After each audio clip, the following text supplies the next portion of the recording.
Ang pakikinig ay isang malawak na proseso. Ito ay dumadaan sa tatlong magkakasunod na hakbangin: pagdinig, pagbibigay ng atensyon, at pag-unawa. Una rito ang pagdinig. Ito ang unang hakbang sa pakikinig. Ito ay tumutukoy sa pagtanggap ng tunog, salita, paalala o pangungusap na nagdadala ng mensahe. Ang tunog ay nagmumula sa isang tagapagsalita o tagapagbigay ng mensahe. Ang mensahe ay dinadala sa paraang pasalita at tinatanggap naman ito ng tagapakinig. Ikalawa, pagbibigay ng atensyon. Hindi lamang natin naririnig ang tunog na nagmumula sa tagapagsalita, bagkus itinutuon natin ang atensyon sa mensaheng inihatid ng tagapagsalita. Sa puntong ito, hindi sa lahat ng tunog nakapokus ang ating atensyon. Sa halip, pinipili natin ang mga mahalagang katotohanan o ideya na bumubuo sa mensahe o paksang tinatalakay. Ito ay tinatawag na selektibong atensyon.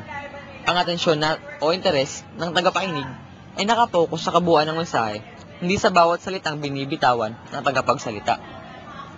Ikatlo, pag-unawa. Itong pinakahuli subalit pinakamahalagang proseso ng pagkikinig.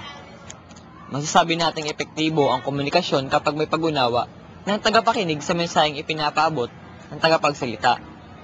Ang patunay na totoong nakikinig tayo sa nagsasalita ay kung inuunawa at naunawaan natin ang mensaheng inihahatid sa paraang pasalita.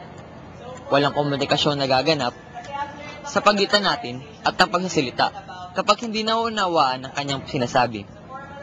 Mas malawak at tumpak ang ating pag-unawa sa mensaheng nais ipabatid ng tagapagsalita sa pagkakataong nababatid natin ang kahulugan ng mga salitang kanyang sinasambit, verbal at akilo sa tono, di-verbal na nagsasalita.